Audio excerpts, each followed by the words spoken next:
அருட்பெருஞ்சோதி அருட்பெருஞ்சோதி தனிப்பெரும் கருணையை அருட்பெருஞ்சோதி. எல்லா உயிர்களும் இன்புற்று வாழ்க, வள்ளல் மலரடி வாழ்க வாழ்க, கொல்லாவரதம் குவளை எல்லாம் ஓங்குக, நல்லோர் நினைத்த நலம் பெறுக, நன்றி நினைத்த எல்லோரும் வாழ்க இசைந்து. உலக மக்களே, அறிவார்ந்த அன்பர்களே, ஆண்மநேய ஒருமைப்பாடுடைய அன்பர்களே, அருட்பெருஞ்சோதி ஆண்டவருடைய திருவிளையாடல்களை பார்த்து கொண்டிருக்கிறோம். அருட்பெருஞ்சோதி ஆண்டவருடைய திருவிளையாடல் பிள்ளை பெருமான் அருளிய திருவருட்பாவிலிருந்து ஒவ்வொரு பதிகத்திலிருந்தும் ஒவ்வொரு திருமுறையிலிருந்தும் ஒவ்வொரு பாடலுடைய விளக்கங்களிலிருந்தே பார்த்து கொண்டிருக்கிறோம். அருட்பெருஞ்சோதி ஆண்டவர் இந்த பிரபஞ்சம் தோன்றிய காலத்திலிருந்தே ஏராளமான திருவிளையாடல்கள், எவ்வளவோ திருவிளையாடல்கள் செய்திருந்தாலும் கூட இது முக்கியத்துவம் வாய்ந்த திருவிளையாடல். கலியுகத்தினுடைய கடைசி இறுதியில், அதாவது 1823ஆம் ஆண்டு தொடங்கிய திருவிளையாடல் 30/1/1874 இரவு 12 மணி வரையிலும் 51 ஆண்டுகள் திருவிளையாடல் நடந்து கொண்டிருக்கிறது. அதற்கான காரணம், இந்த பிரபஞ்சத்தில் தோன்றிய 4 யுகங்களிலுமே கிரேத யுகம், திரேத யுகம், துபார யுகம், கலியுகம், இந்த 4 யுகங்களிலுமே பிரம்மன், திருமால், ருத்திரன், மகேஸ்வரன், சதாசிவம் போன்ற பத தலைவர்கள் இறைவனால் உருவாக்கப்பட்டு, அருட்பெருஞ்சோதி ஆண்டவரால் உருவாக்கப்பட்டு, அவர்களுக்கு தத்துவங்களை பிரித்து கொடுத்து 36 தத்துவங்களையும் அதனுடைய உட்கருவிகளான 60 தத்துவிகளையும் இந்த பதத்தலைவர்களுக்கு பிரித்து கொடுத்து, அவர்களுக்கு தேவையான உலகங்களை படைத்து, அவங்களுக்கு தேவையான தொழில்களை கொடுத்து, படைத்தல், காத்தல், அழித்தல், மறைத்தல், அருளல் போன்ற 5 தொழில்களையும் கொடுத்து இந்த பிரபஞ்சத்தை இயக்க வைத்தார்கள். ஆனால் அதற்கு மாறாக இந்த பதத்தலைவர்களெல்லாம் அவர்கள் சமயங்களுக்கு ஏற்றபடி தலைவராக உருவாக்கி கொண்டு அதற்கேற்றபடி ஆலயங்களை அமைத்து வழிபாட்டு முறைகளையும் அமைத்து மக்களை வழிபட செய்து விட்டார்கள். இப்படி ஒவ்வொரு யுகத்திலுமே சமயங்களும் மார்க்கங்களும் மதங்களும் தோன்றின. உதாரணத்திற்காக, எடுத்துக்காட்டாக, கிரேத யுகத்திலே கலங்க மார்க்கம், திரேத யுகத்திலே திராவக மார்க்கம், துவார யுகத்திலே நவநீத மார்க்கம், கலியுகத்திலே பஸ்ம மார்க்கம், இப்படி மார்க்கங்கள் உண்டு. அதன் பிறகு தசா மார்க்கம், சர்புத்திர மார்க்கம், சக மார்க்கம், சமய மார்க்கம் என்ற மார்க்கங்களும் உண்டு. அதே போல சமயங்களும் சைவம், வைஷ்ணவம், கௌபாரம், சௌரம், காணாபத்தியம், சாகதம், இப்படி சமயங்களும் உருவாகிவிட்டன. அதே போன்ற மதங்களும் உருவாகின. கிறிஸ்துவ மதம், இஸ்லாமியம், கிறிஸ்துவம், இஸ்லாமியம், பௌத்தம், சமணம், பாசிசம், யூதம், இப்படி நிறைய மதங்களும் உருவாகின. ஆக ஒவ்வொரு யுகத்திலும் தோன்றிய மதங்களும் சமயங்களும் மறைந்து விட்டன. ஒவ்வொரு யுகமும் அழியும் போது அந்த யுகத்தில் தோன்றிய சமயங்களும் மதங்களும் அழிந்துவிடும். அது உலக மக்களுக்கு யாரும் பிரபஞ்சத்தின் உண்மையை தெரியப்படுத்தவில்லை என்பதனால்தான் இவ்வளவு குழப்பங்கள் நடந்து கொண்டிருந்தது. ஒவ்வொரு யுகத்திற்கும் ஆயுள் காலம் உண்டு. கிரேத யுகத்திற்கு 17,28,000 வருடங்கள், திரேத யுகத்திற்கு 12,96,000 வருடங்கள், துவாபர யுகத்திற்கு 8,64,000 வருடங்கள், கலியுகத்திற்கு 5,000 வருடங்கள். ஆனால் சித்தாந்தமும் வேதாந்தமும் கூறுகின்றன, சமய நூல்களெல்லாம் கலியுகத்திற்கு பிரம்மனுடைய ஆயுளை கணக்கிட்டு 4,32,000 வருடங்கள் என்று கூறியிருக்கின்றன. அப்படியல்ல, அது உண்மையல்ல என்பதை பிள்ளை பெருமானவர்கள் நமக்கு தெளிவாக அருளியிருக்கிறார்கள். கலியுகத்திற்கு 5,000 வருடங்கள் தான். கலியுகம் முடிவதற்கு இன்னும் 27 ஆண்டுகள் இருக்கிறது என்பதை 1873ஆம் ஆண்டு நமக்கு வல்லற்பமானவர்கள் தெரிவித்திருக்கிறார்கள். அந்த கணக்கின்படி 1900 ஆண்டுகளிலே கலியுகம் முடிந்துவிட்டது. ஆக இந்த 4 யுகங்களிலுமே தோன்றிய சமயங்களும் மதங்களும் மார்க்கங்களும் முடிவடைந்த நிலையில் இப்போ சதுர்யுகத்தில் இருந்து கொண்டிருக்கிறோம். 4 யுகங்கள் முடிந்துவிட்டது. இதை வல்லற்பமானவர்கள் ஒளி யுகம் என்று கூறுவார். ஒளி யுகம், இறைவனுடைய அருளாற்றல் படைத்த யுகம் என்று கூறுவார். சுத்த சன்மார்க்க காலம் என்று கூறுவார். இந்த யுகத்திற்கு ஆயுள் இல்லை, அழிவில்லை. ஆக இந்த யுகத்தில் வாழ்கின்ற மக்களுக்கு ஒரு ஆன்மீக மார்க்கம் வேண்டும். அந்த ஆன்மீக மார்க்கம் சமரசமாக இருக்க வேண்டும். அந்த ஆன்மீக மார்க்கத்தை உலக மக்களால் ஏற்றுக்கொண்டு சமரசமாக வாழ வேண்டும். முரண்பாடு இல்லாமல், வேற்றுமைகள் இல்லாமல், சகோதரத்துவத்துடனும் சமத்துவத்துடனும் ஆண்மைநேய ஒருமைப்பாட்டுடனும் இந்த உலக மக்கள் ஒன்றுபட்டு வாழ வேண்டும் என்பதற்காகவே அருட்பெருஞ்சோதி ஆண்டவர் சுத்த சன்மார்க்கத்தை உருவாக்கி மீதி மார்க்கங்களும் சமயங்களும் மதங்கள் எல்லாம் அவர்களுடைய கர்த்தாக்களுடைய தலைகள் உருவாக்கினது, கர்த்தாக்களுடைய தலைவர்கள் உருவாக்கியது, இறைவனால் அனுப்பப்பட்ட தூதுவர்களால் உருவாக்கப்பட்டது. இல்லை என்றால் அவர்கள் மனிதர்களாக பிறந்து அதன் பிறகு இறைவனுடைய ஆற்றலை பெற்றுக்கொண்டு மதங்களை உருவாக்கியது. உதாரணத்துக்கு புத்தரை சொல்லலாம். திருவற்பாவிலே தெளிவாக கூறியிருக்கிறார். மதங்களை உருவாக்கியவர்களாம் இவர்கள்தான் என்று வெளிப்படையாகவே பிரபஞ்சத்தின் உண்மையை தெளிவாக நமக்கு அருளியிருக்கிறார்கள் வல்லப்பெருமானவர்கள். ஆக இப்படியெல்லாம் மதங்களையும் சமயங்களையும் மார்க்கங்களையும் தோற்றுவித்து அந்தந்த சமயங்களுக்கு ஏற்ற தத்துவ தலைவர்களாகிய தத்துவங்களை உருவகப்படுத்தி ஆலயங்களை அமைத்து வழிபாட்டு முறைகளை அமைத்து மக்களை வழிபட செய்து விட்டார்கள். இதை காலங்காலமாக செய்து கொண்டிருக்கிறார்கள். அதனால் இதை மக்களுக்கு உணர்ந்து கொள்ள முடியவில்லை. யாரும் மக்களிடம் எடுத்து சொல்லவும் முடியவில்லை. படிப்படியாக காலங்காலமாக வழிபட்டு வந்ததனால் மக்களிடம் சொல்லுவதற்கு தயங்கி பிரபஞ்சத்தின் உண்மைகளை யாரும் சொல்லாமல் விட்டுவிட்டதால் உலக மக்கள் அதையே நம்பிக்கொண்டிருக்கிறார்கள் என்பதை மாற்றி அமைக்க வேண்டும் என்பதற்காகவே தன் அருளால் பெற்றெடுத்த ஒரு ஆண்மகனை அருட்பெருஞ்சோதி ஆண்டவர் தன் அருளால் ஒரு ஆண்மகனை பெற்றெடுத்து செல்வப்பிள்ளை என்று பெயரிட்டு வளர்த்து கொண்டிருக்கிறார். சதாசிவத்தினுடைய ஆயுள் காலம், அதாவது அவருடைய ஆட்சி காலம் முடிகின்ற காலகட்டங்களில் 51 ஆண்டுகள் பாக்கி இருக்கும்போது சதாசிவத்துக்கு மொத்தம் 43,20,000 வருடங்கள், பிரம்மனுக்கு 4,32,000 வருடங்கள், திருமாலுக்கு 8,64,000 வருடங்கள். ஏனென்றால் பிரம்மனுடைய ஆயுள் கணக்கை கணக்கிட்டு தான் எல்லாருடைய ஆயுள் காலம் கணக்கிடப்படுகிறது. அதை வல்லப்பெருமான் அவர்கள் தெளிவாக கூறியிருக்கிறார்கள். அப்போ பிரம்மனுடைய ஆயுள் காலம் முடிந்த உடனே அந்த படைக்கும் தொழிலை திருமால் சேர்த்து செய்ய வேண்டும். ஏன் சமயங்களையும் மத தலைவர்களையும் நாம் கூறிக்கொண்டிருக்கிறோம் என்றால் வல்லப்பெருமான் கூறிய பிரபஞ்சத்தின் உண்மைகளை உலக மக்களுக்கு தெரியப்படுத்த வேண்டும். அப்போ பிரம்மனுடைய ஆயுள்காலம் சேர்த்து திருமாலுக்கு உண்டு. ஏனென்றால் முதலில் சமயங்களும் மதங்களும் மார்க்கங்களும் இந்த உலகத்தை இந்த உலகங்களை ஆட்டி படைத்து கொண்டிருந்தன. அப்போ சுத்த சன்மார்க்கம் என்று வரும்போது இதெல்லாம் இருக்கக்கூடாது. அந்த நிலையை மக்களுக்கு தெரியப்படுத்த வேண்டும் என்பதற்காகத்தான் திருவற்பாவிலே நமக்கு தெளிவாக அருளியிருக்கிறார்கள். அந்த வகையில் திருமாலுக்கு 8,64,000 வருடங்கள். அதன் பிறகு இவங்க 2 பேருடைய ஆயுள் காலம் முடிந்தவுடனே ருத்திரன் ஆயுள் காலம் 3 பிரம்மன் ஆயுள்களாக உருவாகிறது. 12,96,000 வருடம். அதே போல சதாசிவனுக்கு இல்லை மகேஸ்வரனுக்கு 17,28,000 வருடம். சதாசிவத்திற்கு இந்த 4 தலைவர்களுடைய ஆயுள்காலம் ஒட்டுமொத்தமாக சேர்த்து 43,20,000 வருடங்கள். ஆக இந்த நிலைகள் இருக்கும்போது அவருடைய ஆயுள்காலம் முடிகின்ற காலகட்டங்களில் 51 ஆண்டுகள் பாக்கி இருக்கும்போதுதான் இந்த திருவிளையாடலை ஆரம்பிக்கிறார் அருட்பெருஞ்சோதி ஆண்டவர். 51 ஆண்டுகள் கழித்து இந்த பிரபஞ்சத்தை இயக்க வேண்டும். 5 தொழில்களையும் செய்து கொண்டு படைத்தல், காத்தல், அழித்தல், மறைத்தல், அருளல் போன்ற 5 தொழில்களையும் செய்து கொண்டு 5 பூதங்களையும் அடக்கிக் கொண்டு இந்த பிரபஞ்சத்தை இயக்க வேண்டும் என்பதற்காகவே தன் அருளால் பெற்றெடுத்த ஒரு ஆண்மகனை செல்வப்பிள்ளை என்று பெயரிட்டு இந்த பூலோகத்திலே ஒரு தாயின் வழியாக வருவிக்க செய்தார் அருட்பெருஞ்சோதி ஆண்டவர்.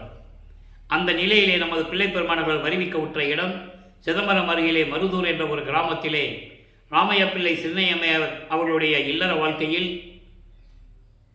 இல்லற வாழ்க்கையில் மகனாக வருவிக்க உற்றார். வருவிக்க உற்றார் என்பது இறைவனால் வருவிக்க செய்தவர். இறைவன் நினைத்தால் தனது மகனை எப்படி வேணாலும் வருவிக்க செய்யலாம்.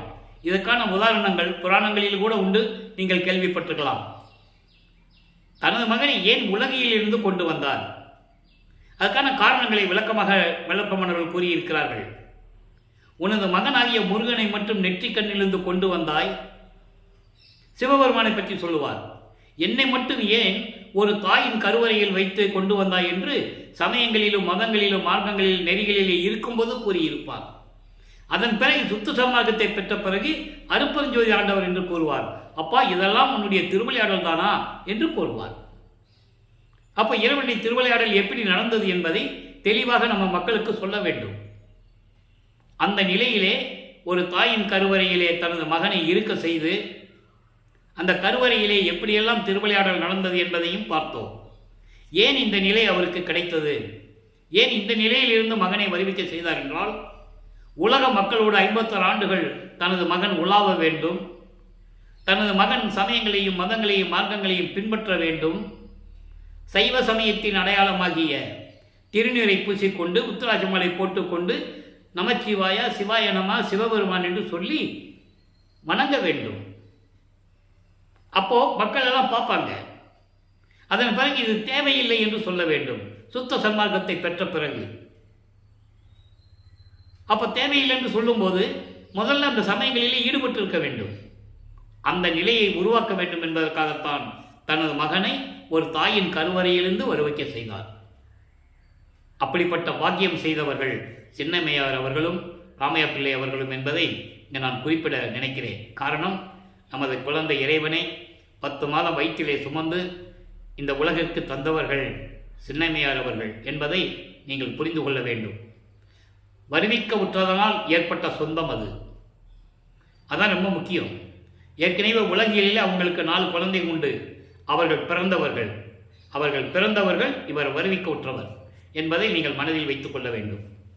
ஆக இந்த நிலையில் கருவறையில் இருக்கும்போது இறைவனுடைய திருவிளையாடல் எப்படி நடந்தது என்பதை நாம் தெளிவாக பார்த்து விட்டோம். இதுவரை 320 எபிசோடை பார்த்துருக்கோம், 320 பதிவுகளை போட்டிருக்கோம். இன்னைக்கு 321வது பதிவு. இப்போ இதை ஏன் சொல்கிறோம்னா, அந்த சுருக்கத்தை சொல்ல வேண்டும். ஒவ்வொரு நாளும் அந்த சுருக்கத்தை சொன்னால்தான் இன்று பார்க்கின்றவர்களுக்கு விவரமாக புரியும், விளக்கமாக புரியும். அதனால்தான் அந்த விளக்கங்களினுடைய சுருக்கத்தை சொல்லுவது. இதுக்கு முன்னால் நம்ம விளக்கமாக பார்த்தோம் ஆரம்பத்தில் இருந்து. அப்போ ஒரு தாயின் கருவறையில் இருக்கும்போது கருவறை இருட்டாக இருக்கிறது என்று கூறும்போது தனது மகனுக்கு அருட்பெருஞ்சோதியாண்டவர் ஒளி காட்டியதையும் வெளிச்சத்தை காட்டுறாரு. என்னப்பா இருட்டா இருக்கே, இருட்டு அறையில் கொண்டு வந்து வச்சுட்டேன்னு சொல்லும்போது தனது மகனுக்கு வெளிச்சத்தை காட்டியதையும், தனது மகன் பசி என்று சொல்லும்போது தந்தையாகிய அருட்பெருஞ்சாண்டவர் தன் மகனுக்கு கருவறையிலே அருளமுதம் ஊட்டியதையும், இதெல்லாம் ஒரு தாயின் கருவறையில் இருக்கும்போது வயிற்றில் இருக்கும்போது நடக்குது. அப்போ தன் மகனுக்கு காத்து வரலையே, மூச்சு முட்டுதே, மூச்சு திணறுதே, உடம்பு புழுக்கமாக இருக்குன்னு சொல்லும்போது தனது மகனுக்கு அமுத காற்று தென்றல் காற்று வீசியதையும் தெளிவாக குறிப்பிட்டதை நாம் விளக்கமாக பார்த்து விட்டோம். அதன் பிறகு 10 மாதம் ஒரு தாயின் கருவறையிலே இருந்து இந்த மண்ணுலகை தொடும்போது வானவர்கள் எல்லாம் வந்து வாழ்த்துவதையும் விளக்கமாக நாம் பார்த்தோம். பிரம்மன் திருமால் முதல் எல்லாருமே வந்து எங்களை ஆளப்போகும் அருள்கடலை என்று சொல்லி வாழ்த்தி வரவேற்கிறார்கள், வணங்குகிறார்கள் என்பதை பின்னாளில் சுத்த சன்மார்க்கத்தை பெற்ற பிறகு இருக்கின்ற பாடலுடைய விளக்கத்தை நாம் பார்த்து விட்டோம். அதன் பின்னர் 5 மாத நமது குழந்தை இறைவன் 5 மாத காலத்தில் இருக்கும்போது சிதம்பரத்திலே ஒரு திருவிழா நடக்குது. அப்போ நடராஜா கோயிலுக்கு எல்லாமே கூட்டு போகிறாங்க, சிதம்பரத்துக்கு கூட்டு போவாங்க, கிராமத்துலேருந்து போகிறாங்க. அந்த காலத்தில் அப்படி தான் போவாங்க. ஏதாவது நகர்ப்புறத்தில் திருவிழா நடக்குதுன்னா மாட்டு வண்டி கட்டிக்கிட்டு போவாங்க, நடப்பயணமாக போவாங்க. இந்த மாதிரி நிகழ்ச்சிகள்லாம் அப்போ நடந்துகிட்டு இருக்கும். அப்போ இவர்களும் 5 குழந்தைகளை கூட்டு போகிறாங்க. அப்போது அங்கே தன் மகனுக்கு இதெல்லாம் இறைவனுடைய திருவிளையாடல் நடக்குதுன்னு நீங்கள் புரிஞ்சுக்கணும். அப்போ அங்கே தன் மகனுக்கு அருட்பெருஞ்சாண்டவர் எல்லா உருவத்தை பார்த்து கும்பிடுறாங்க நடராஜனை. ஆனால் இவருக்கு மட்டும் அருட்பெருஞ்சாண்டவர் வெட்ட வெளியாக காட்டுகிறார், உருவம் இல்லாமல் வெளியாக காட்டுகிறார். இறைவன் இயற்கை உண்மை விளக்கத்தின் அடிப்படையில் இருக்கின்ற இறைவன் அருட்பெருஞ்சோதி ஆண்டவர் தன் மகனுக்கு வெளியாக காட்டுகிறார், வெட்ட வெளி. அதை பாடலிலே கூறியிருக்கிறார். தில்லை தளத்திடையே திரை தூக்க தரிசித்த போது வெய்வகை மேல் காட்டாதே எந்தனக்கே வெளியாய் காட்டிய மெய்புறவா மெய்ப்பொருளே என்று கூறுவார். வெய்வகை மேல் காட்டாதே என்பது உருவம் இல்லாமல் அந்த உருவத்திலே பட்ட அடை உடித்து நகையெல்லாம் போட்டு கையில் ஆயுதங்களோட இப்படியெல்லாம் இல்லாமல், ஒரு உருவம் இல்லாமல் எங்கள் அப்பா அருட்பெருஞ்சாண்டவர் வந்து வெளியாக காட்டினார். அவர்தான் அருட்பெருஞ்சோதி ஆண்டவர் என்பதை பின்னாளில் சுத்த சன்மார்க்கத்தை பெற்ற பிறகு அந்த நிலையை கூறுவார். ஆக 5 மாத குழந்தையிலே இது நடந்தது சொல்லிட்டாரு. இதுதான் உண்மை விளக்கம். அப்போது அதன் பிறகு சில காலங்கள் கழித்து, சில மாதங்கள் கழித்து ராமையா பிள்ளை அவர்கள் இறந்த உடனே, காலமான உடனே சின்னம்மையார் அவர்கள் 5 குழந்தைகளை கூட்டுக்கிட்டு அந்த அம்மா பிறந்த ஊருக்கு போகிறாங்க. பொன்னேரி பக்கத்தில் சின்னக்காவனம் என்ற ஊர். அங்கே போகிறாங்க. அங்கே போய் இருக்கிறாங்க. சில காரணங்களால் அங்கே இருக்க முடியவில்லை, குடும்ப சூழ்நிலைகள். அதன் பிறகு சென்னையிலே வந்து குடியேறுகிறார்கள். அவர்கள் இருந்த இடம் ஏழுகணர் பகுதி. ஏழுகணர் என்ற பகுதியில் இருக்கின்ற வீரசாமி முதலியார் தெருவில் இருக்கிறாங்க. இப்போ அந்த இடத்துக்கு பேர் வள்ளலார் நகர் என்று பெயர். அப்போது அங்கே நம்ம குழந்தை இறைவன் வளர்ந்து கொண்டு இருக்கிறார், நமது பிள்ளை பெருமான் அவர்கள். நான் அவரை பிள்ளை பெருமான் என்று அடிக்கடி கூறுவதுண்டு. பிற்காலத்தில் அவர் வள்ளலார் என்று அழைக்கப்பட்டார். திரு அருட்பிரகாச வள்ளலார் என்ற மக்களால் அழைக்கப்பட்டு வள்ளலார் என்ற பெயர் நிலைத்து விட்டது. உலகியலிலே அவர்கள் ராமையா பிள்ளையும் சின்னையம்மையார் அளித்த பெயர். மருதூர் பக்கத்திலே பெண்ணூர் என்ற கிராமத்திலே ராமலிங்கேஸ்வரர் கோயில் என்ற ஒரு கோயில் இருக்கிறது. அது ராமையா பிள்ளை அவர்களுடைய குல தெய்வம். அங்கே போய் ராமலிங்கன்னு பேர் வச்சு மொட்டை போட்டு காது குத்தி கடுக்காம் போட்டாங்க. இது சைவ சமயத்தினுடைய சங்கற்ப விகற்பங்கள். சைவ சமயத்தில் எப்படி இருக்குமோ அந்த மாதிரி தன் மகனுக்கு அதுக்கு செஞ்சாங்க. அது இறைவனுடைய குழந்தை, இறைவனால் வருவிக்கப்பட்ட குழந்தைன்னு அவங்களுக்கு தெரியாது. அதான் நீங்கள் மனசில் வச்சுக்கிட்டே வரணும், நினச்சிக்கிட்டே வரணும். அப்போ அந்த கடுக்கான லாஸ்ட்டில் சமயங்களை எல்லாம் கடந்து வரும்போது சுத்த சன்மார்க்கத்தை கொடுக்கும்போது திருடம் வந்து கலட்டுமான்னு சொல்லுவாங்க. உலகியலில் செவி வந்த செய்திகள் இருக்கட்டும், நம்ம அதுக்குள்ள விளக்கத்துக்குள்ளே போக வேண்டாம். அப்படி வந்தது அருட்பெருஞ்சோதி ஆண்டவர் என்பதை நாம் தெளிவாக உணர்ந்து கொள்ள முடியும். இந்த நிலையில் இருக்கும்போது நமது குழந்தை இறைவன் வளர்ந்து கொண்டிருக்கிறார். வீட்டில் ராமலிங்கன்னு கூப்பிடுவாங்க. அப்போ அவரை வள்ளலார்னு யாரும் கூப்பிட மாட்டாங்க. வள்ளலார்னு கூப்பிட்டு இங்கே வந்த பிறகுதான், வடலூருக்கு வந்த பிறகுதான் இறைவன் தன் மகனுக்கு இட்ட பெயர், வச்ச பெயர் செல்வப்பிள்ளை. அதனால தான் நான் பிள்ளை பெருமான் என்று கூறுவதுண்டு. அப்போது பிள்ளை பெருமான் அவர்கள் வளர்ந்து கொண்டு இருக்கிறார்கள். பள்ளியில் சேர்க்கணும், பள்ளிக்கூடத்தில் சேர்க்கணும், கொண்டு போய் சேர்க்குறாங்க. வீட்டில் கொண்டு சேர்ப்பாங்கல்ல, குழந்தை படிக்கணும்னு சொல்லி கொண்டு சேர்க்குறாங்க. அங்கே அவரால் படிக்க முடியாது. ஏனென்றால் அங்கே இறைவனுடைய திருவிளையாடல் நடக்குது. தன் மகன், நான் ஏற்கனவே கூறியது போல, தனது மகன் எந்த ஆசிரியரிடம் கல்வி கற்கக்கூடாது, இந்த உலகியல் படிப்பை, சந்த படிப்பை படிக்கக்கூடாது, தனது மகன் யாரையும் குருவாக ஏற்றுக்கொள்ளக்கூடாது. இது இறைவனுடைய திருவிளையாடல். அவர் வேணும்னு படிக்க முடியாது வரல, அவர் படிக்க அங்கே மனம் இல்லை. என்னால் இறைவனுடைய திருவிளையாடல் நடந்து கொண்டிருக்கிறது, அதனால் என்னால் படிக்க முடியாதுன்னு சொல்லிட்டு வந்துடுறாரு. அப்போ அதனால் ஏற்பட்ட பிரச்சனைகள் வீட்டில் என்ன நடக்குன்னு உங்களுக்கு தெரியும். ஒரு பிள்ளையை பள்ளிக்கூடத்தில் சேர்த்து படிக்க முடியலன்னு அந்த குடும்பத்தில் எவ்வளவு நெருக்கடி அந்த குழந்தைக்கு ஏற்படும்னு தெரியும். அப்போது இவர் மனம் ஒரு நிலையில் இல்லாமல் ஏன் பிறந்தோம் இந்த உலகிலே என்று நினைத்து கொண்டிருக்கிறார். அவருக்கு யாருன்னு அப்பவும் தெரியாது, ஏதோ பிறந்தவன் மட்டும் அவருக்கு தெரியும். அப்போ ஒரு அமைதியான ஒரு நிலையை மனம் தேடுகிறது. அப்படி கிடைச்ச இடம்தான் அங்கே கந்தகோட்டன்னு ஒரு இடம். அது பாரிஸில் இருக்கு, பூக்கடைன்னு சொல்லுவாங்க. இப்போது பாய்க்கடை பூக்கடைன்னு சொல்லுவாங்க, அங்கே இருக்குது.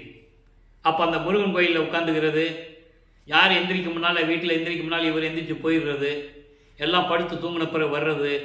அப்போ வீட்டில் இருக்கிறவங்க கவலைப்படுவாங்கல்ல, ராமலிங்கம் சாப்பிட்டானா சாப்பிடலையான்னு தெரியல, எங்கே இருக்கான்னு தெரியல, இப்படியெல்லாம் பிரச்சனைகள் தொடர்ந்து கொண்டு இருக்கிறது.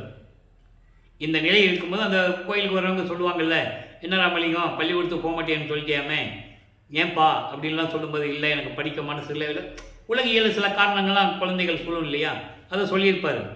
சரிப்பா முருகனை பற்றி எதாவது பாடேன் அப்படின்னு சொல்லும்போது தான் முருகனை பற்றி பாடுகிறார். அப்போ இந்த நிலைகள் தொடர்ந்து கொண்டிருக்கிறது. 1ஆம் ஆண்டிலிருந்து, வருவிக்கற்ற 1ஆம் ஆண்டிலிருந்து 8 ஆண்டுகள் வரையிலும் எந்த விதமான பலனும் இல்லாமல், அவர் மனநிலை ஒரு நிலையில் இல்லாமல் தவித்து கொண்டிருக்கிறார் நமது குழந்தை இறைவன் பிள்ளை பெருமான் அவர்கள். அப்போ அந்த 51 ஆண்டுகளை 8 பிரிக்கிறார் அருட்பெருஞ்சாண்டவர். அப்போ முதல் 8 ஆண்டுகள் வரைக்கும் ஒன்றுமே இல்லை. 2வது 8 அடியெடுத்து வைக்கிறார், 9வது ஆண்டு. அப்போ இறைவன் வந்து அவர் முன் தோன்றி எழுந்தருளி, மகனே நீ என்னால் வருவிக்க உற்றவன், அஞ்சாதே, மனம் கலங்காதே, காரியங்கள் எல்லாம் நிறைய நடக்க வேண்டியது இருக்கிறது முன்னால், அதற்கான அருளை எல்லாம் முன்பருவம் பின்பருவம் காட்டி உனக்கு அருள் செய்வேன், தற்சமயம் ஞானத்தை பெற்றுக்கொள் என்று சொல்லி மறைந்து விடுகிறார். அதன் பிறகு இவருக்கு ஒரு மறைப்பு நிலையும் மறப்பு நிலையும் ஏற்பட்டு இறைவனால் ஞானம் வழங்கப்படுகிறது, ஞானத்தை பெற்றுக்கொள்ளுகிறார். அதன் பிறகு சிவபெருமானை பற்றி பாடுகிறார். 1ஆம் திருமுறை உருவாகிறது. 8 பதிகங்கள், 712 பாடல்கள். முதலிலே திருவருள் முறையீடு என்ற பதிகத்திலே இருந்து, அதற்கு முன்னால் நம்ம திருமுறைகளுக்கு விளக்கமெல்லாம் சொல்லிக்கிட்டு இருக்கோம். 5 வருஷமாக யூடியூப்பில் பேசிக்கிட்டு இருக்கோம். திருவருட்பா விளக்கம் மட்டும் சொல்லிக்கிட்டு இருக்கோம். இப்போ இறைவனுடைய திருவிளையாடலை சொல்லும்போது திருவருள் முறையீடிலிருந்து நம்ம ஆரம்பித்தோம்.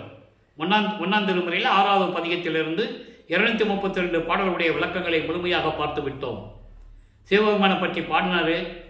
என்னை வருவிக்க செய்துவிட்டு இப்படி இருக்கிறாயே, எனக்கு அருளையெல்லாம் கொடுக்கவில்லையா அப்படி என்றெல்லாம் எல்லா பாடலையும் போடுவார். அதன் விளக்கங்களை நாம் தெளிவாக பார்த்து விட்டோம்.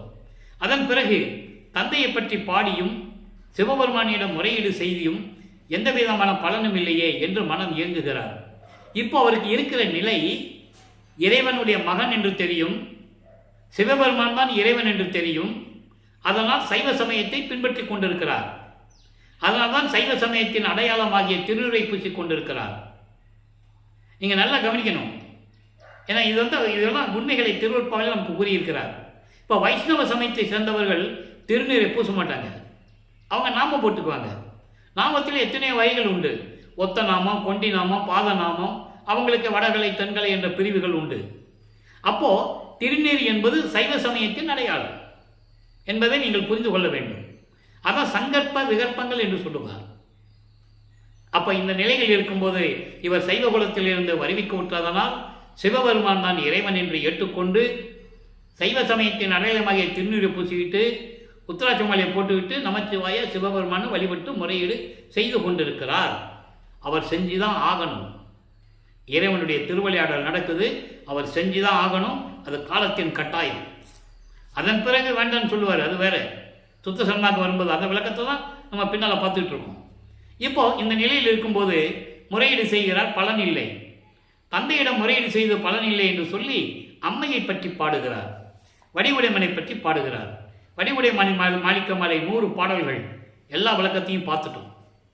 அப்போ இந்த நிலையில் இருக்கும்போது மறுபடியும் 1ஆம் திருமுறையிலே சிவபெருமானை எப்படி முறையீடு செய்கிறார் பற்றி, சிவபெருமானை பற்றி எப்படி பாடுகிறார் என்பதை சிவனேச வெண்பா என்ற பதிகத்திலிருந்து பாடலுடைய விளக்கங்களை பார்த்து கொண்டிருக்கிறோம். பதிகம் 4, இன்னைக்கு 4வது பாடல். இப்போ வல்லப்பமானவர்கள் 9வது ஆண்டிலிருந்து 12 ஆண்டுகளுக்குள் இருந்து கொண்டிருக்கிறார். ஞானத்தை பெற்றுக்கொண்டார். இறைவன் வந்து எழுந்தருளியுடனே ஞானத்தை பெற்றுக்கொண்டார். அப்போ பாடுகின்ற ஆற்றலையும் பெற்றுக்கொண்டார் என்பதை பாடல்களிலே கூறியிருப்பார். நான் சிறு வயதிலே தெருவிலே விளையாடும் போது என்னை ஆட்கொண்டு உன்னை பாட வைத்தாயே என்று கூறுவார். இதெல்லாம் மக்கள்கிட்ட சொல்லணும். அவர் பாடுற திறமை எப்படி வந்தது மக்கள்கிட்ட சொல்லணும்ல. உதாரணத்திற்கு நான் திருவருட்பாவை பற்றி பேசும்போது மற்ற நூல்களை பற்றி நான் பேசுவதில்லை. இருந்தாலும் சில இடங்களில் சில எடுத்துக்காட்டுகளை சொல்ல வேண்டிய கடமை இருக்கிறது. மக்களுக்கு புரிய வைக்க வேண்டும். உதாரணமாக திருஞான சம்பந்தர் அவர்கள் 3.5 வயதிலே பார்வதியுடைய அருள்பால் குடித்து, அதாவது முளைப்பால் என்று கூறுவார் வளர்ப்பமானவர்கள், தெளிவாக கூறுவார் திருவருட்பாவிலே. 3 வயசில் இருக்கிற சீர்காழியில் பிறந்த காணிக்கு மட்டும் நீ 3 வயசில் முளைப்பால் கொடுத்து அருளை கொடுத்தையே, என்னை மட்டும் ஏன் தெருவில் நிற்க வச்சிருக்கேன்னு கேட்பார். அந்த விளக்கங்கள் பாடலாம் பார்த்துருக்கோம். அப்போ பார்வதி அம்மாளுடைய அருள்பால் குடித்து தான் திருஞான சம்பந்தனுக்கு ஞானம் கிடைத்தது என்று சொன்னார்கள். மக்கள் நம்பினார்கள் இல்லையா? அதே மாதிரி வல்லப்பமானுக்கும் இறைவன் வந்து ஆட்கொண்டு அருளை கொடுத்து ஞானத்தை கொடுத்தார் என்று சொல்ல வேண்டும். அப்பதான் மக்களுக்கு வள்ளல் பற்றி தெரியும். சிறு வயதிலே இருக்கும்போது வல்லப்பமானவர்கள் எப்படி இருந்தார்கள் என்பதை உலக மக்களுக்கு சொல்லணும்ல. அப்ப பாடலுடைய விளக்கத்தை சொன்னால்தான் உண்மையாக இருக்கும். கற்பனையாகவோ கதையாகவோ சொல்ல முடியாது. போன போக்கில் காத்து வாக்கில் சொல்லிட்டு போயிட முடியாது. ஆக இந்த நிலை இருக்கும்போது இறைவனுடைய அருளை பெற்ற பிறகு, ஞானத்தை பெற்ற பிறகு பாடுகிறார். அப்ப பாடும்போது சிவனேசம் என்பால பாருங்க. வெண் சஞ்சலமா விகாரம் என்னும் பேய்க்கு நெஞ்சம் பறிகொடுத்து நிற்கின்றேன். தெளிவா சொல்றாரு. வெண் சஞ்சலமா விகாரம் என்னும் பேய்க்கு நெஞ்சம் பறிகொடுத்து நிற்கின்றேன். அஞ்சல் என என் தோள் இறையே, என் தோள் இறையே. என் தோள்னா 8 தோள்களுடைய இறைவன். என் தோள் இறையே, என்னை அடிமை கொள்ள மனம் உண்டா இல்லையா உரை. அவருக்கு ஒரு விரக்தி ஆகிவிட்டது. இறைவனுடைய மகன் என்று தெரிஞ்ச பிறகு இறைவனிடம் முறையீடு செய்யும் போது வடிவுடையம்மனை பற்றி முறையில் வடிவுடையம்மனை மாணிக்கம் அவர்களிடையும் வடிவுடைய மாணிக்கம் மீது பாடி அந்த மகட்டிய முறையீடு செய்தும் பலன் இல்லை. அப்போ அவர் சொல்றாரு, 2ல் 1 சொல்லுன்னு கேட்கிறார். எப்படி? அதாவது கொடிய சஞ்சலமுடைய இந்த விகாரமுடைய மனம் இருக்கிறதே, தீய எண்ணங்கள் கொண்ட மனம், இந்த அவல நிலையில் உள்ள பேய் என்ற மனம்க்கு மனத்தை பேயின்னு சொல்றார். என்னும் விகாரம் என்னும் பேய்க்கு நெஞ்சம் பறி கொடுத்து நிற்கின்றேன்.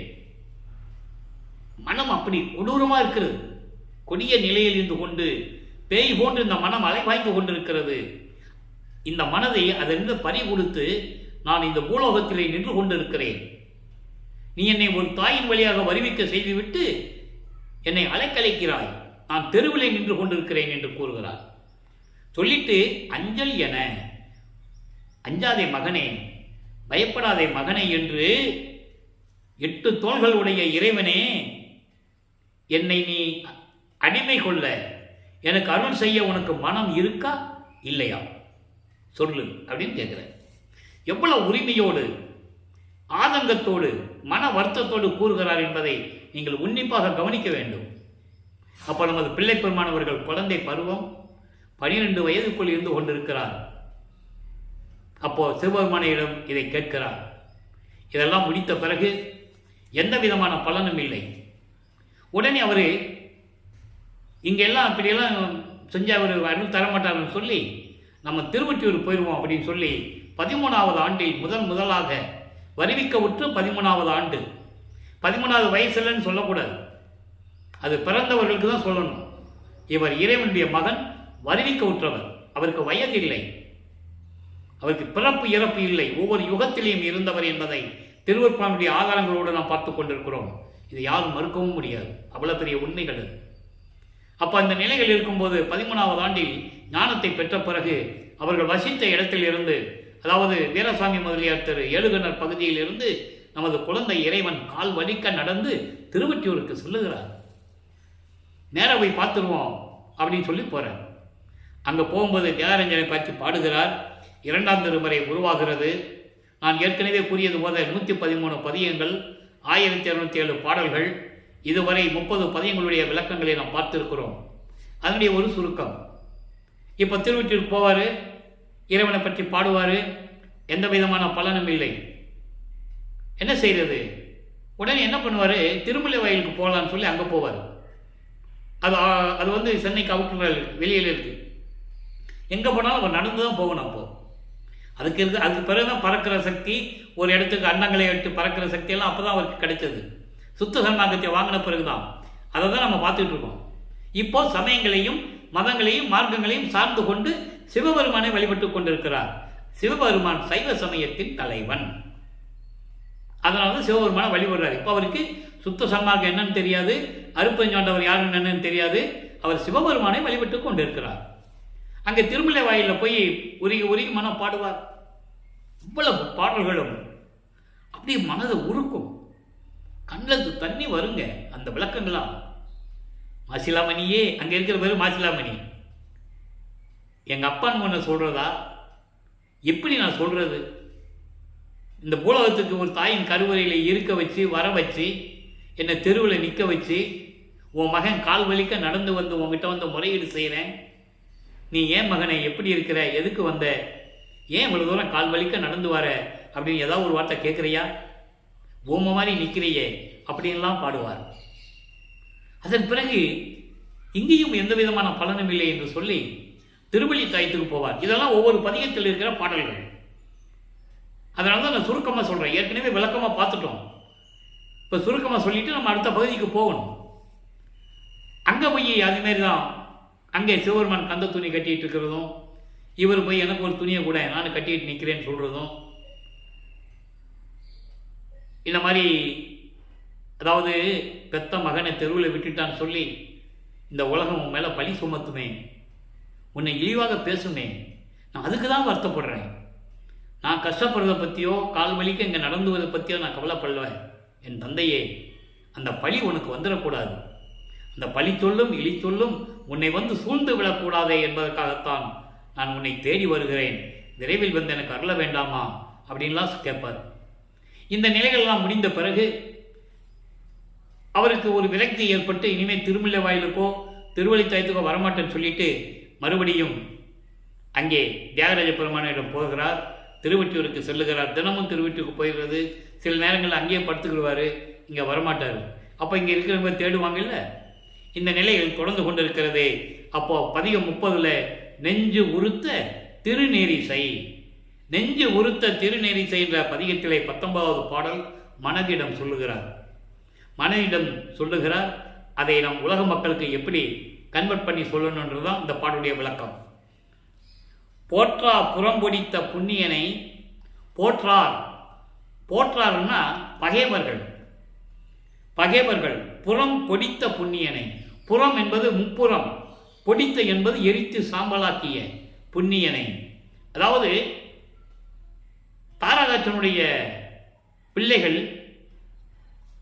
தாரகாசுரனுடைய பிள்ளைகள், தாரகாசுரனுடைய பிள்ளைகள் தாரகச்சன், வித்துன்மாலி, கமலாச்சன் என்று 3 பேர். இதில் வித்துன்மாலி பொன்கோட்டையை கட்டி கொண்டிருக்கிறான், தங்கக்கோட்டை.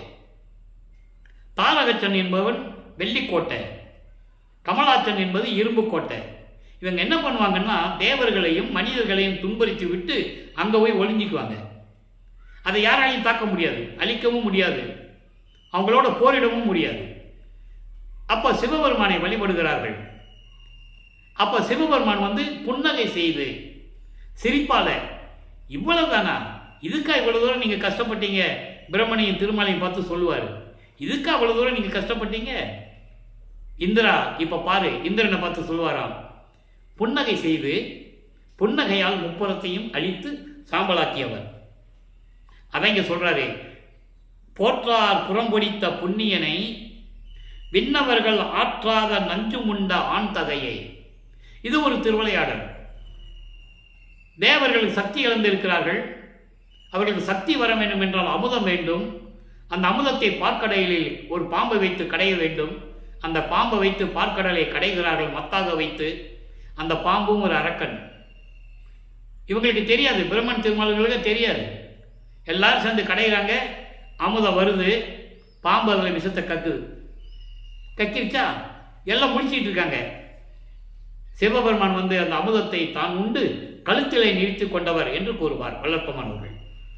அதை இங்கே சொல்றாரு.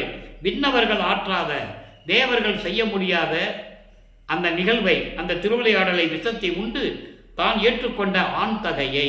ஆண் தகை என்பது வெற்றி மகனை, வெற்றி ஆண்மகனை என்று பொருள். வெற்றியோடு இருக்கின்ற இறைவன் என்று பொருள்.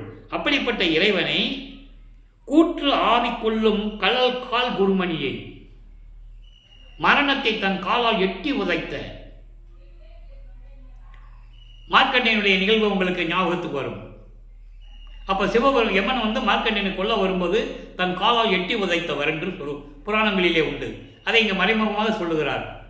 மரணத்தை காலால் எட்டி உதைத்த இறைவனை, முப்புறத்தை எரித்த இறைவனை, விஷம் உண்டு தேவர்களை காப்பாற்றிய இறைவனை, அதே போன்று மரணத்தை யமனை காலால் ஒட்டி வைத்த இறைவனை, அப்படிப்பட்ட இறைவனை ஒற்றியிடம் கொள்ளும் பொருளை, அப்படிப்பட்ட இறைவனை, திருவொற்றியூரில் இருந்து கொண்டிருக்கின்ற இறைவனை மனமே நீ போற்றி வணங்குவாயாக. மனதை ஒரு நிலைப்படுத்துகிறார், மனதிடம் சொல்லுகிறார். அப்ப அந்த காலகட்டங்களில் உலக மக்களுக்கு சொல்லுகிறார், உலக மக்களே, நீங்கள் எப்படி இருந்தாலும் சரி, உங்கள் துன்பங்களை எல்லாம் நீக்க வேண்டும் என்றால் உங்கள் மனதை இறைவனிடம் பறிகொடுங்கள், இறைவனை மனதில் இணைத்துக் கொள்ளுங்கள். எப்படிப்பட்ட இறைவன் என்று அந்த காலகட்டத்தில் கூறுகிறார். சுத்த சமாகத்தை பெற்ற பிறகு அது வேண்டாம்னு சொல்லுவார். அதை நீங்கள் அதை மனசில் வச்சுக்கிட்டே இருக்கணும். ஏன்னா அருப்பறிஞ்சது ஆண்டவர் தான் உண்மையான கடவுள் என்பதை பின்னாளில் சொல்லுவார். முதல்ல அவர் சமயங்களிலும் மதங்களில் இருக்கும்போது இந்த நிலைகள் இருந்து கொண்டிருக்கிறார். ஆக வல்லப்பமானவர்கள் வருவிக்க உற்ற 16 ஆண்டுகள் வரைக்கும் எந்த விதமான அருளையும் பெற முடியாமல் தவித்துக் கொண்டிருக்கிறார். இப்ப 3வது எட்டில் அடி எடுத்து வைக்கிறார். 3/24. அப்போ இந்த 8 ஆண்டுகளில் என்ன நடந்தது என்பதை 3ஆம் முறையிலிருந்து நாம் தெளிவாக பார்த்தோம். 19 பதிகங்கள், 235 பாடலுடைய விளக்கங்களை முழுமையாக பார்த்து விட்டோம். அதனுடைய ஒரு சுருக்கம். இப்போ காலங்கள் உருண்டோடுகிறது, காட்சிகள் மாறுகிறது. இப்போ வல்லப்பமானவர்கள் 17வது ஆண்டிலிருந்து 24 ஆண்டுகளுக்குள் இருக்கிறார். அப்போ இறைவன் வந்து காட்சி கொடுக்கிறார் திருவொற்றியூரிலே. இவர் மனம் மகிழ்ந்து கொண்டிருக்கும் போது மறைந்து விடுகிறார். இந்த நிலை தொடர்ந்து கொண்டிருக்கும் போது இவர் தன்னுடைய மன குமுறலை, மனதில் இருக்கின்ற ஏக்கத்தை, துயரத்தை நாரையிடமும் கிளிகளிடமும் தூது அனுப்புவார். அவருடைய நிலையை சொல்லி தூது அனுப்புவார். தூங்க முடியல, சாப்பிட முடியல, எந்திரிக்க முடியல, படுக்க முடியல, இப்படியெல்லாம் சொல்லி அனுப்புவார். நீங்கள் போய் சொல்லுங்க, நான் இப்படியெல்லாம் இருக்கிறேன்னு சொல்லுங்கன்னு சொல்லி அனுப்புவார். எந்த விதமான பதிலும் இல்லை. அதன் பிறகு ஒரு குறைச்சி பெண்ணில் போய் குறி கற்கப் போவது, ஒரு ஜோசியர்கிட்ட போய் ஜோசியம் பார்க்க போவது, எதுவுமே பலன் இல்லை. ஏன்னா இறைவனுடைய திருவிழா நடக்குதே, இப்போ எப்படி சோழி உருளும், எப்படி ஜோசியம் ஓடாது இல்லை. மறுபடியும் திருவொற்றியூருக்கு செல்லுகிறார். அங்கே திருவிழா வீதி வரும்போது தேரில் வச்சு பவனி கொண்டு வராங்க. ஒவ்வொரு தேரோடு வீதிகள் எல்லாமே திருவொற்றியூரில். ஒரு தெருவில் போய் நிற்பார், இறைவன் காட்சி கொடுப்பாரு, மறைஞ்சிருவார். இதை நிலை தொடர்ந்து கொண்டு இருக்கிறது. அதன் பிறகு இப்படியெல்லாம் தொடர்கிறதே என்று சொல்லி மனம் அறிந்து கொண்டிருக்கும் போது திடீரென்று ஒரு நாள் அங்கே திருவொற்றியூர் கோயிலிலே இருக்கும்போது சிவபெருமான் நேரடியாக வந்து தியாகராஜ பெருமான் என்று சொல்லுவார். எல்லாம் ஒரே பெயர் தான். தியாகராஜ பெருமான், சிவபெருமான், நடராஜன், சொக்கநாதன், எல்லா பேர்கள் எல்லாம் ஒரே ஆளு தான். சைவ சமயத்தின் தலைவர்கள், பல பெயர்களில் இருக்கின்றவர்கள். அருப்பஞ்சாட்டுக்கு ஒரே பேர் தான், ஒரே இறைவன், ஒரே பெயர், ஒரே ஜோதி. அந்த விளக்கத்தை நீங்கள் நம்ம பார்க்க போகிறோம். அப்போ இந்த நிலையில் இருக்கும்போது இவர் ரொம்ப சந்தோஷப்படுவார். நம்மளை பார்த்து வர்றாரு, எப்படியும் காட்சி கொடுத்துருவாரு, எப்படி அருளை கொடுப்பாரு, கட்டி பிடிப்பார், எப்படி அருளை கொடுத்துருவாருன்னு நினைக்கும் போது பக்கத்தில் வந்து இவர் கண்ணை மூடி மெய்மறந்த நிலையில் இருப்பார். அப்போது வந்து செல்லமாக தலையை கோதி விடுறது, கன்னத்தை கிள்ளி விடுறது, உடம்பை தடவி விடுறது, இப்படி செல்லாமல் வேலைகள் நடந்துகிட்டு இருக்கு. ஆனால் எந்த விதமான பேசவே இல்லை. ஏன் பேச மாட்டேன்றாரு, எல்லாம் செய்கிறாரு, பேச மாட்டேன்றாருன்னு சொல்லி இவர் கண்ணை முடித்து பார்க்கும்போது திரும்பி பார்க்காம திருவழியாக ஓடுவார். அவர் ஏன் ஓடுறாரு, அதுக்கு விளக்கம் ஏற்கனவே நம்ம கொடுத்தாச்சு. ஏன்னா இப்போ இவருக்கு 24 வயசாகுது, 24 ஆண்டுகள் ஆகிறது. பழக்கத்தில் பேச்சு வரும்போது அவர் வந்துடுது. 24 ஆண்டுகள் ஆகுது. அப்போது 24 ஆண்டுகள் வரைக்கும் எந்த விதமான அருளையும் கொடுக்கல, பேசலை. இப்போ திரும்பி பார்க்காம ஓடுறாரு. ஏன்னா இன்னும் ஆண்டுகள் இருக்கு, இன்னும் 27 வருஷம் இருக்கு. 51 வருஷத்தில் 24 வருஷம் தான் முடிஞ்சிருக்கு. இப்போ இவங்ககிட்ட சிக்கக்கூடாது. சிக்கிட்டோம்னா எல்லா உண்மையும் சொல்ல வேண்டியிருக்கும். இது இறைவனுடைய திருவிளையாடல் தானே, சொல்ல வேண்டியிருக்குன்னு சொல்லி அவர் ஓடுறாரு. அவர் ஓடுறாருன்னு சொல்லி இவர் பின்னாலே ஓடுவார். காதல் மாச்சு என்ற பதிகத்திலே 19வது பதிகம் 3ஆம் திருமுறை 10 பாடல்களிலும் அவ்வளவு விளக்கங்கள் இருக்கின்றன. ஓட்டத்தை பிடிக்க முடியாது. அப்போ அங்கே இருக்கிறவங்க கேட்பாங்கல்ல, ஏன்னா 24 வருஷமாக அங்கே பார்க்குறாங்கல்ல, என்ன ராமலிங்கம் தெருவழியாக ஓடிட்டு இருக்கான் அப்படின்னு நிற்க வச்சு கேட்பாங்கல்ல, கேட்குறாங்க. அப்போ கலியுகம் முடியல. 1847ஆம் ஆண்டு தான் நடந்துகிட்டு இருக்கு. அந்த காலகட்டத்தில் கலியுகம் முடியல. 1900 ஆண்டில் தான் கலியுகம் முடியுது. அப்போ இந்த நிலையில் இருக்கும்போது கேட்பாங்க, இவருக்கு அது பதில் சொல்லுவார். அவங்க கேள்வியும் கிண்டலுமா கேட்பாங்க, இவர் பதில் சொல்லுவார். ஒரே பதில் தான் சொல்லுவார். நீங்கள் என்ன சொன்னாலும் சரி, நீங்கள் என்ன கேள்வி பண்ணாலும் சரி, என்ன கிண்டல் பண்ணாலும் சரி, நான் இறைவன் மீது காதல் கொண்டுள்ளேன். அந்த இறைவனை நான் அடையாமல் விடவே மாட்டேன். நான் அவருடைய காதலை கனவில் கூட மறக்க முடியாது என்று கூறுவார். இந்த விளக்கங்கள் எல்லாம் பார்த்துட்டோம். இப்போது வல்லப்பமன் அவர்கள் 4வது எட்டில் அடி எடுத்து வைக்கிறார். 4×32 25வது ஆண்டிலிருந்து 32 ஆண்டுகளுக்கு என்ன நடந்தது என்பதை 4ஆம் திருமுறையில் இருக்கின்ற 8 பதியங்களிலும் 197 பாடலுடைய விளக்கங்களை விளக்கமாக முழுமையாக பார்த்துவிட்டோம். அதனுடைய ஒரு சுருக்கம், 27வது ஆண்டில் இவருக்கு கல்யாணம் பண்ணணும்னு சொல்கிறாங்க. அப்போது அக்கா மகளை கல்யாணம் பண்ணணும்னு சொல்கிறாங்க. இது உலகியலில் ஏற்பட்ட உறவு. வரிவிக்க விட்டதனால், அந்த குடும்பத்தில் இவர் வரிவிக்க விட்டதனால் ஏற்பட்ட உறவு, அக்கா என்ற உறவு. அக்கா பொண்ணை கல்யாணம் பண்ணணும்னு சொல்கிறாங்க. இவர் முதல்ல முடியாதுன்னு சொல்கிறாரு. அப்புறம் சாமியார்கிட்ட கூப்பிட்டு போகிறாங்க. அந்த சாமியார் தான் அருப்பஞ்சாண்டவர். இப்போ அவருக்கு அருப்பஞ்சாண்டவர் இருக்கிறது தெரியும், சுத்த சன்மார்க்கத்தை வாங்கணும்னு தெரியும். இதுக்கு முன்னால் தேவையில்லாமல் 32 வருஷம் நம்ம இந்த மார்க்கத்தில் இருந்துட்டோமேன்னு எல்லாம் சொல்லுவார். அந்த பாடலை இன்றைக்கி நம்ம பார்க்க போகிறோம்.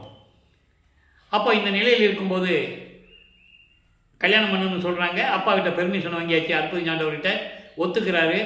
கல்யாண விழா நடக்குது. அங்கே பிரம்மன், திருமால், ருத்திரன் போன்ற வானவர்கள்லாம் உட்காந்துருக்காங்க. அப்பா அம்மா வரலன்னு கஷ்டப்படுறாரு. தாலி கட்டியாச்சு. இவர் தாலி கட்டணும், அதனால தான் அந்த அம்மா இங்கே வந்து பிறக்கிறாங்க. இது ஏற்கனவே நிர்ணயிக்கப்பட்டது, இறைவனுடைய கட்டளை. இவருக்கு தாலி கட்டினாதான் அந்த அம்மாவுக்கு மோட்ச வீடு கிடைக்கும், விமோசனம் கிடைக்கும், சஞ்சீதம் பிராரத்தம் அகாமியம் போன்ற கர்ம வினைகள்லாம் நீங்கணும். அதுக்காக தான் இவர் தாலி கட்டார் என்பதை இன்றைக்கி நம்ம பிள்ளை பெருவினத்தில் இன்றைக்கி பாடல் விளக்கம் இருக்குது. அதனால தான் இன்றைக்கி நம்ம அதை பார்க்க போகிறோம். அப்போ இந்த நிலையில் இருக்கும்போது தாலி கட்டியாச்சு, அந்த அம்மாவுக்கு மோட்ச வீட்டை கட்டியாச்சு, விமோசனத்தை கொடுத்தாச்சு. அந்த அம்மா உணர்ந்துட்டாங்க. உணர்ந்த உடனே திருப்பி அந்த அம்மாவுக்கு மறைப்பு நிலை வந்துடும். சரி, தன் மகனை கஷ்டப்படுவான்னு சொல்லிட்டு அருப்பஞ்சாண்டவரும் சிவகாமி வள்ளியும் 2 குதிரை மாட்டின தேரில் வந்து மணமக்களை எப்படி வாழ்த்தினார்கள் என்பதை பாடலுடைய விளக்கத்தின் மூலமாக பார்த்து விட்டோம். இப்போ என்ன பண்ணாரு? இப்போ சமயங்களையும் மதங்களையும் மார்க்கங்களையும் சொல்லப்பட்ட நெறிமுறைகளை விடணும், திருநீரை பூசுவதை நிறுத்தணும். அதாவது ஒரு சின்ன விளக்கம் தரேன், நேரம் கடந்து கொண்டிருக்கிறது. இருந்தாலும் இந்த திருநீர் என்று வரும்போது சில விளக்கங்கள் தர வேண்டிய கடமை இருக்கிறது. ஏன்னா காரணங்கள் என்னன்னா, வல்லியப்பெருமான் வருவிக்க விட்டு 202 ஆண்டுகள் ஆகியும் இந்த திருநீர் பூசுவது என்ற பிரச்சனை இன்னும் இருந்துட்டு இருக்கு. திருநீர் பூசலாம், தவறில்லை. அது சமயங்களையும் மதங்களையும் மார்க்கங்களையும் சார்ந்தது. திருநீர் அந்த காலத்தில் ஏன் பூசினாங்கன்னா, அதை வந்து ஒரு மருந்தாக பயன்படுத்தினார்கள். அதற்கு மட்டும் தான் தலைவலி வந்துடும். அப்போ வீட்டிலேயே திருநீர் தயாரிப்பாங்க. மாட்டு சாணியில் பக்குவப்படுத்தி அது என்னென்ன சேர்க்கணுமோ, அதாவது விளக்கெண்ணெய், அதனுடைய விதைகள், இதெல்லாம் சில விஷயங்கள் நான் பார்த்துருக்கேன். கிராமத்தில் செய்வாங்க, மை செய்வாங்க, கண்ணுக்கு மை செய்வாங்க, திருநீர் செய்வாங்க. அது ஒத்த தலைவலி. தலைக்கு ஊற்றினா, பெண்கள் தலைக்கு ஊற்றினா தலைவலிக்கும், ஆண்கள் தலைக்கு ஊற்றினால் சில நேரங்களில் நீர் கொத்துக்கும். அதுக்காக தான் திருநீர் பூசினாங்க. அது மருத்துவ குணம் கொண்டது. அதை என்ன பண்ணாங்கன்னா சமயங்களில் பூசினாங்க. அது ஒரு சிவபெருமானின் அடையாளம். ஏன்னா சிவபெருமான் அப்படி தான் பூசிட்டு இருந்தார், உடம்பெல்லாம் பூசிட்டு இருந்தார். அவர் பூசினது வந்து சாம்பல். எந்த சாம்பல்? சுடுகாட்டில் பிணங்களுடைய சாம்பலை பூசினார். அது புராணங்களிலும் உண்டு, வல்லப்பமனே அதை சொல்கிறார். அப்போது இப்படி திருநீர் பூசினது அந்த சமயங்களை சார்ந்தது. அதனால தான் இவரும் பூசிட்டு இருந்தார். அதே நேரத்தில் திருநீருடைய மருத்துவ குணத்தையும் சொன்னார். அது வேற விஷயம். ஆக சுத்த சன்மார்க்கம் வந்தால் அந்த சங்கற்ப விகற்பங்கள் இருக்கக்கூடாது என்பதை தெளிவாக ஆணித்தரமாக 100% பாடலில் நமக்கு விளக்கமாக சொல்லியிருக்கிறார் என்பதை நாம் ஏற்கனவே பார்த்து கொண்டிருக்கிறோம். ஆக திருநீர் பூசுவதை நிறுத்திவிட்டார், உத்திராட்ச மாலையை கழட்டி போட்டார். ஏன்னா அது சமயங்களை சார்ந்தது, சைவ சமயத்தை சார்ந்தது, சைவ சமயத்தை சார்ந்தது. அப்போ அதை பூசி நிறுத்திட்டாரு, எல்லாம் பண்ணிட்டாரு, பற்றுகளை நீக்கிவிட்டார். இப்போ இறைவனுடைய 5வது குணத்தில் இருந்து கொண்டிருக்கிறார். இறைவனுக்கு 8 குணம் உண்டு. ஏற்கனவே சொல்லியிருக்கிறேன். தன்மையத்தனாதல், தூய உடம்பினாதல், இயற்கை உணர்வினாதல், முற்றிலும் உணருதல், இயற்கையாகவே பாசங்களை நீக்குதல், பற்றுகளை நீக்குதல். இப்போ அந்த 5வது நிலையில் இருந்து கொண்டிருக்கிறார். அப்போ இந்த நிலையில் இருந்து கொண்டிருக்கும் போது எல்லாவற்றையும் நீக்கிவிட்டு வெள்ளாடை அணிந்து, வெள்ளாடையை ஏன் அணிந்தார் என்பதை ஏற்கனவே நம்ம விளக்கமாக சொல்லியிருக்கோம். அது ஒவ்வொரு நாளும் சொல்லிட்டு இருந்தோம்னா நம்ம மற்ற விஷயங்கள் பேச முடியாது. வெள்ளாடை என்பது தூய்மையின் அடையாளம், எந்த விதமான தடைகள் இல்லாத ஒரு அடையாளம், தூய்மையின் அடையாளம், வெற்றியின் அடையாளம், மன அமைதியின் அடையாளம். அதனால்தான் வெள்ளை ஆடையை அவர் நமக்காக அருளியிருக்கிறார்கள் என்பதை இங்கே பதிவு செய்ய கடமைப்பட்டிருக்கிறேன். அதற்கு நிறைய விளக்கங்கள் உண்டு. அது இன்னொரு நாளைக்கு பதிவு போடுவோம், தனியாக பதிவு போட வேண்டியிருக்கு. ஏன் வெள்ளாடை போடணும், ஏன் முக்காடு போட சொன்னார், இந்த விளக்கங்கள்லாம் நிறைய இருக்குது. அதை நம்ம பின்னால் சொல்லுவோம். ஏற்கனவே ஜீவகாரண்ய ஒழுக்கம், சுத்த சன்மார்க்க நெறி, சமய சன்மார்க்க நெறி, அதனுடைய வேறுபாடு என்ன எல்லாம் நம்ம ஏற்கனவே பதிவில் போட்டாச்சு. ஒரு வாரத்துக்கு முன்னால் போட்டாச்சு, நீங்கள் பார்த்துக்கலாம். அப்போ இந்த நிலையில் இருக்கும்போது அறையை பூட்டி உட்காந்துட்டார் உள்ள. இனிமேல் நான் எங்கேயும் போகிறதில்லன்னு சபதம் எடுத்துட்டார். இது வரைக்கும் போய் என்ன பிரயோஜனம் கண்டோம்? திருமுல்லவாயில், திருவெளித்தாயம், திருவெற்றியூர் சுற்றி சுற்றி என்னத்தை கண்டோம்? இப்போ உண்மையான இறைவன் யாருன்னு நமக்கு தெரியணும், அருளை வாங்கணும் சொல்லி கதவை சாத்தி தாப்பா போட்டு உள்ளே உட்காந்துட்டார். அப்போ அருப்பஞ்சாண்டவர் மகனுடைய நிலையை கண்டு, போதுண்டா சாமி, 32 வருஷம் மகனை கஷ்டப்படுத்திட்டோம், இனிமேல் அதெல்லாம் செய்யக்கூடாதுன்னு சொல்லி விண்ணுலகத்திலிருந்து திருச்சி சொம்பலம் சுத்த சிவஞான வழியிலிருந்து பூலோகத்திற்கு வந்து தெருவழியாக நடந்து வந்து கதவை திறந்து ஒரு காலை உள்ளே வச்சு ஒரு காலை வெளியே வச்சு அவர் தான் வந்து கதவை திறப்பார். இவர் திறக்க முடியாதுட்டார்ல, உள்ள தாப்பா வேற போட்டார். அவர் கையை கட்டுவார், கதவு திறக்கும். நீங்கள் விட்டலாச்சாரிய படத்துலலாம் பார்த்துருப்பீங்க, அந்த மாதிரி தான். அப்போது ஒரு காலை உள்ளே வச்சு ஒரு காலை வெளியே வச்சு இவர் உள்ளே போக முடியாது. அருப்பஞ்சாண்டவர் போனால் அவர் பூட்டிக்குவார். மகன் பூட்டிக்கிட்டாருன்னா அப்போ வெளியே போக முடியாது. நீ 19 வருஷம் பாக்கி இருக்கு. அப்போ அந்த திருவிளையாடல் செய்யணும், நடக்கணும்ல. அது அவருக்கு தெரியும், இவன் போனால் பூட்டிக்குவான்னு தெரியும். அதனால் அப்படி இருந்து அருளை கொடுத்துட்டு போனார். ஏமசக்தியை கொடுத்தாச்சு, தத்துவங்களை கடக்கிறத கொடுத்தாச்சு, தத்துவங்களை நிகிரம் செய்கிறது எப்படின்னு சொல்லியாச்சு, தத்துவ சித்திகளை கொடுத்தாச்சு, மரணமில்லா பெருவாழ்வை கொடுத்தாச்சு, எல்லா சக்திகளையும் கொடுத்தாச்சு. இப்போ சாகா கல்வியை கற்றுக்கணும். கடவுள் நிலை அறிந்து அம்மையமாகணும். கடவுள் நிலை அறிந்து அம்மையமாகிறது மேட்டுக்குப்பம் சித்தி வளாகம். நம்ம அங்கே பார்க்க போகிறோம். அதை சாகா கல்வியை பார்த்துக்கலாம். சுத்த சன்மார்க்க எப்படி வாங்குறான்னு நம்ம ஏற்கனவே சொல்லிட்டு இருக்கோம். இப்போ 33வது ஆண்டிலிருந்து 40 ஆண்டுகளுக்குள் என்ன நடந்தது என்பதை தான் சுருக்கமாக நம்ம பார்த்தோம். இப்போ தத்துவங்களை கடந்து, அண்டங்களை கடந்து, வெளிகளை கடந்து, பரவெளி, பரம்பரவெளி, பராபரவெளி, பெருவெளி, பெருசுகவெளி, இப்படி வெளிகளை எல்லாம் கடந்து சுத்த சிவஞான வழிக்கு போயிட்டு இருக்காரு. அங்கதான் சத்தியஞான சபை இருக்கு. பிற்காலத்தில் அந்த சத்தியஞான சபையை தான் இங்கே வளர்ப்பமானவர்கள் உலக மக்களுக்காக சமர்ப்பித்தது, அருளியது என்பதை இங்கே நான் பதிவு செய்ய கடமைப்பட்டிருக்கிறேன். இப்போ நம்ம பேசுகிறதா அந்த சத்தியஞான சபை. இந்த சத்தியஞான சபையை நம்ம பேசும்போது மேட்டுக்குப்பத்துக்கு போகும்போது நமக்கு பேசுவோம். இன்னும் காலங்கள் இருக்கிறது. அப்போ இந்த நிலையில் இப்போ வளர்ப்பமன் தர்மசாலி இருக்காரு. அது வரைக்கும் தான் இப்போ நம்ம பார்த்துக்கிட்டு இருக்கோம், திருவிளையாடலாம் பார்த்துக்கிட்டு இருக்கோம். அப்புறம் இந்த மாதிரி இருக்கும்போது இவர் பறந்து சென்று போகிறார். தந்தை வரவேற்கிறார். மகனே, இந்த ஆடைகளை எல்லாம் கலைந்து விட்டு புத்தாடை அணிந்து, புனித நீராடி புத்தாடை அணிந்து, அணிகலன்களை அணிந்து மங்கள கோலத்துடன் வருவாயாகன்னு சொல்லி அங்கே இருக்கிற சிம்மாசனத்தை உட்கார வச்சு மணிமுடி சூட்டுகிறார். மணிமுடி சூட்டி கையில் ஒரு பொற்காப்பு அணிகிறார். பொற்காப்பு என்பது இளவரசன் என்ற ஒரு அடையாளம். அந்த காலத்தில் ஜமீன்தார் நாட்டாமெல்லாம் கையில் காப்பு கட்டியிருப்பாங்க, காப்பு போட்டிருப்பாங்க. அது மாதிரி அதன் பிறகு மகனை சுத்த சன்மார்க்கத்தை பெற்றுக்கொள் என்று சொல்லி சுத்த சன்மார்க்கத்தை கொடுக்கிறார். இப்போதான் சுத்த சன்மார்க்கத்தை வாங்குறாரு. வாங்கின சுத்த சன்மார்க்கத்தை கொடுத்த பிறகு சாகா கல்வியை கற்றுக் கொடுக்கிறார். அதை வானவர்களும் தேவர்களும் எப்படி பார்த்தார்கள் என்பதை, எவ்வளவு கோபத்துடனும் ஏக்கத்துடன் பார்த்தார்கள் என்பதை பாடலின் மூலமாக நாம் பார்த்து விட்டோம். மெய்யர் வியப்பிலே 47வது பாடலில் உண்டு.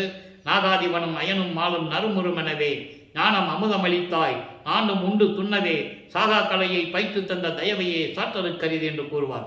தினமும் இந்த நிகழ்ச்சிகளை சொல்ல வேண்டிய கடமை இருக்கிறது. மக்கள் மனதில் பதிய வேண்டும். மக்கள் தான் இன்னைக்கு பார்த்துட்டு நாளைக்கு மறந்துடுவாங்களே. அதனால தான் பகுதியாக நம்ம பார்த்துட்டு இருக்கோம். இப்போ எல்லாம் வாங்கிட்டு, மகனே இன்னும் நாட்கள் இருக்கிறது, இன்னும் 11 வருஷம் பாக்கி இருக்கேன், இப்போ 40 ஆண்டுகள் தான் முடிஞ்சிருக்கு, அதனால் கருமொழிக்கு போன்னு சொல்லி அங்கேருந்து கருமொழிக்கு அனுப்புகிறாரு. அதனுடைய விளக்கங்களை நம்ம பார்த்துட்டோம். ஒவ்வொரு நாள் விளக்கமாக சொல்லணும்னா நம்ம பதிவை சொல்ல முடியாது. அப்போ கருமொழியிலே 9 ஆண்டுகள் இருக்கிறார். தான் இருந்த இடத்திற்கு தண்ணீரால் விளக்கெரித்த இடம் என்ற ஒரு பெயரை ஏற்படுத்திவிட்டு ஜீவகாணி ஒழுக்கத்தை உருவாக்க வேண்டும், அதுக்கு ஒரு தர்மசாலை வேண்டும், அதுக்கு ஒரு இடம் வேண்டும் என்று நினைத்து தந்தையும் மகனும் ஆலோசித்து வல்லப்பமானவர்கள் பார்வதி மக்களிடம் பேசி அந்த இடத்தை பெற்றுக்கொண்டு 23/5/1867 அன்று ஒரே நாளிலே தர்மசாலையை நிறுவி அன்றை உணவை சமைத்து பசியோடு வருகின்றவர்களுக்கு பசியை போக்கிக் கொண்டிருக்கிறார். அங்குதான் ஜீவகாணிய ஒழுக்கம் உருவானது, சுத்த சன்மார்க்க நெறிகள் உருவானது. அதனால சொல்லுவார், சாலை வழியாக சபைக்கு செல்லவும் என்று சொல்லுவார். சாலை என்பது பசியை ஆற்றக்கூடிய சாலை. அதே போல சுத்த சன்மார்க்கத்தின் வழி நெறிகள் என்று சொல்வார். சாலை என்று சொல்லுவார், வீதி என்று சொல்லுவார். ஆக இந்த நிலைகளை நாம் பார்த்து விட்டோம். இப்போ வல்லப்பமானவர்கள் 48வது ஆண்டில் இருக்கும்போது லைவா பார்த்துட்டு இருக்கோம். 6ஆம் திருமுறையிலே பதிகம் 8 மாயை வலிக்க அழுங்கள். மாயை வலிக்க அழுங்கள் என்பது மாயைகளையும் மயக்களையும் நீக்குமாறு மன உருக்கத்துடன் இறைவனிடம் கேட்பது. அது என்ன பதிவுன்னா, ஏற்கனவே சமயங்களிலும் மதங்களிலும் மார்களில் இருக்கும்போது இருந்த நிலையை கூறி அதையெல்லாம் நீக்கி எனக்கு அருள வேண்டும் என்று கூறுவார். இப்போ சொல்றார் பாருங்க, மதத்திலே அபிமானம் கொண்டு உழல்வேன், வாட்டமே செய்யும் கூட்டத்தில் பயில்வேன். எப்போ? அந்த காலகட்டங்களில் 32 ஆண்டுகள் வரைக்கும், திருவொற்றியூரில் இருக்கின்ற வரைக்கும். இதத்திலே ஒரு வார்த்தையும் புகழேன், ஈயும் மொய்த்திடற்கு இசை உறாது உண்பேன். அதாவது நான் செருக்கோடும் ஆணவத்தோடும் மதங்களிலே சொல்லப்பட்ட அபிமானங்களை மேற்கொண்டு அந்த விளக்கங்களை மேற்கொண்டு சுற்றி திரிந்து கொண்டிருந்தேன். சைவங்களையும் சைவ நெறிகளையும் மதங்கள் நெறிகளையும் மார்க்கங்களுடைய நெறிகளையும் பின்பற்றி கொண்டு சுற்றி கொண்டு திரிந்து கொண்டிருந்தேன். வாட்டமே செய்யும் துன்பங்களை செய்யக்கூடிய கூட்டத்திலே சேர்ந்து கொண்டிருந்தேன். அதோடு மட்டுமல்ல, உயிர் இரக்கத்தோடு தயவோடும் கருணையோடும் ஒரு வார்த்தை கூட எனக்கு பேச தெரியாது. அப்போ சுத்த சன்மார்க்கத்தில் இருந்தால்தான் உயிர் இரக்கமும் பாசமும் அன்பும் இருக்கும். அதான் இங்க சொல்றாரு, இதத்திலே ஒரு வார்த்தையும் புகழே. அப்போ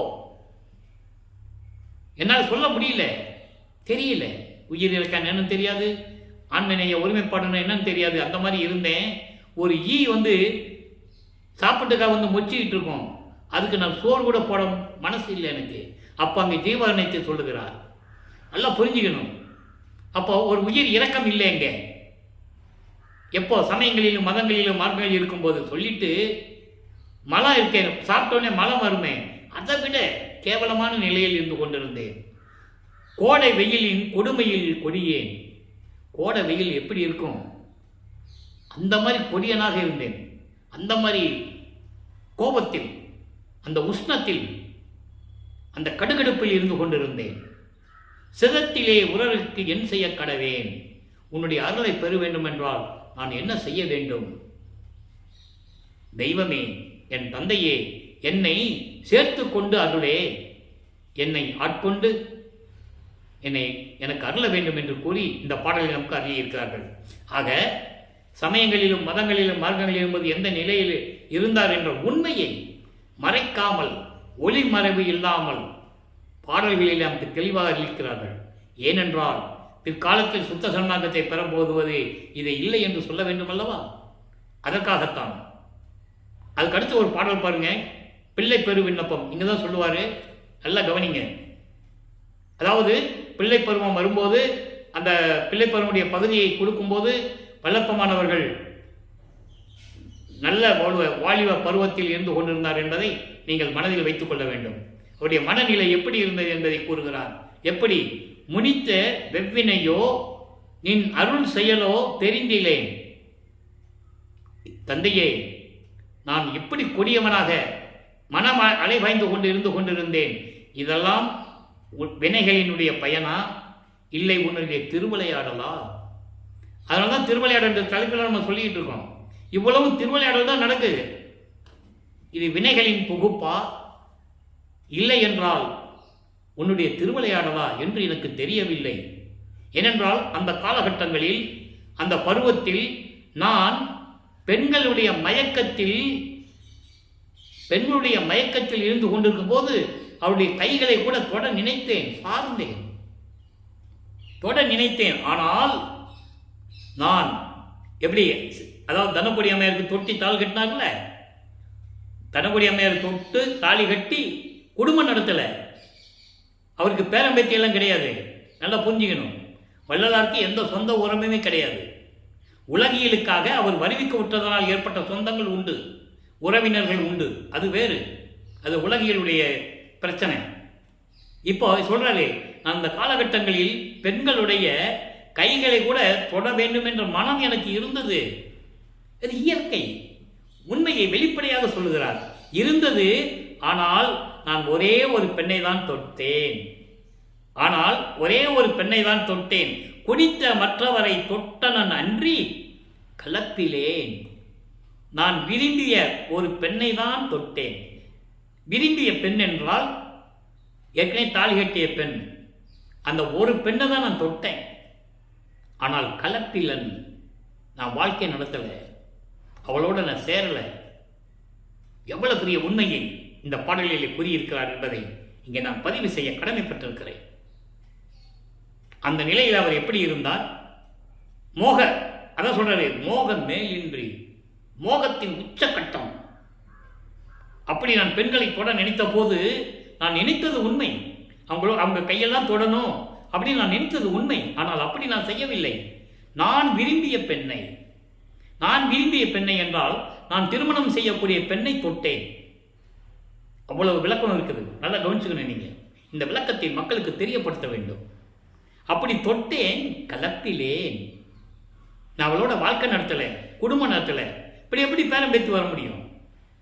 நல்லா புரிஞ்சுக்கணும் நீங்க. அப்போ நான் அவரோட குடும்பம் நடத்தல, கலப்பிலேன். மற்ற இது குறித்தே பணித்தனம். இதை நினைத்து நான் வெட்கப்பட்டேன், துயரப்பட்டேன். இப்படியெல்லாம் நடந்து விட்டதே, இது உன்னுடைய திருவிளையாடல் தானே, என்னை போய் மம்பளை மாட்டி விட்டியே. தெளிவா சொல்லுவார். மற்றவங்க கல்யாணத்துக்கெல்லாம் போனேன். சுந்தரனுக்கு 2 கல்யாணம் பண்ணால் போனேன். உன் பிள்ளைகளுக்கு கல்யாணம் நடக்கும்போதெல்லாம் போனேன். நானும் உன் பிள்ளை தானே, ஏன் என் கல்யாணத்துக்கு வரல? அதை நினைச்சு நான் வெக்கப்பட்டேன், வேதனைப்பட்டேன், துயரப்பட்டேன், பணித்தேன் நான் சொல்லிட்டு சொல்லுவார் பாருங்க, நினைத்ததோறும் உள் அடைந்தேன், உள் உடைந்தேன். நான் நினைத்ததோறும், இதை நினைக்கும் போதுதான் என் உள்ள உடைஞ்சு போச்சு, சுக்குனராக நுரிஞ்சு போச்சு. பகர்வது என் தந்தை நீ அறிவாய். இதை விட்டு நான் எப்படி சொல்ல முடியும்? இது எப்படி சொல்லுவது? பகர்வது என்றால் சொல்லுவது. இதை எப்படி நான் சொல்லுவது என் தந்தையே? இதெல்லாம் நீ அறிவாய். எவ்வளவு பெரிய உண்மையை, பிரபஞ்சத்தின் உண்மையை எவ்வளவு விளக்கமாக, உண்மையாகவே என்ன நடந்தது என்பதை தெளிவாக கூறியிருக்கிறார் நமது இறைவன் பிள்ளைப்பெருமானவர். அந்த மோக உச்சி கட்டத்தில் இருக்கும்போது நான் பெண்களுடைய இந்த கூட்டத்தில் இருக்கிற பெண்களுடைய பையை தொடர்ந்து நினைச்சேன், சார்ந்தேன். ஆனால் அப்படி அல்ல, நான் விரும்பிய ஒரு பெண்ணை மட்டும்தான் தொட்டேன். விரும்பிய பெண் என்பது ஏற்கனவே இவர் தான் தாலி கட்டணும் என்ற உண்மையை அங்கே சொல்றார். இந்த பூலோகத்துக்கு வந்து அந்த பெண்ணுக்கு தனக்கோடி அம்மையாக்கு இவர் தான் தாலி கட்டணும் இந்த வரியில சொல்றார். நான் விரும்பிய பெண்ணை தொட்ட நேர்ந்தது, தாலி கட்ட நேர்ந்தது, ஆனால் கலப்பிலே. விளக்கமா சொல்லிட்டாரா? இறுதியாக ஒரே ஒரு பாடல், சிவசிவ ஜோதி. சிவசிவ ஜோதி என்பது இங்க சிவசிவான்னு சொன்ன உடனே சிவபெருமான் கிட்ட போயிடக்கூடாது. அதனால இந்த பதியத்தை நமக்கு கொடுத்துருக்கிறாரு.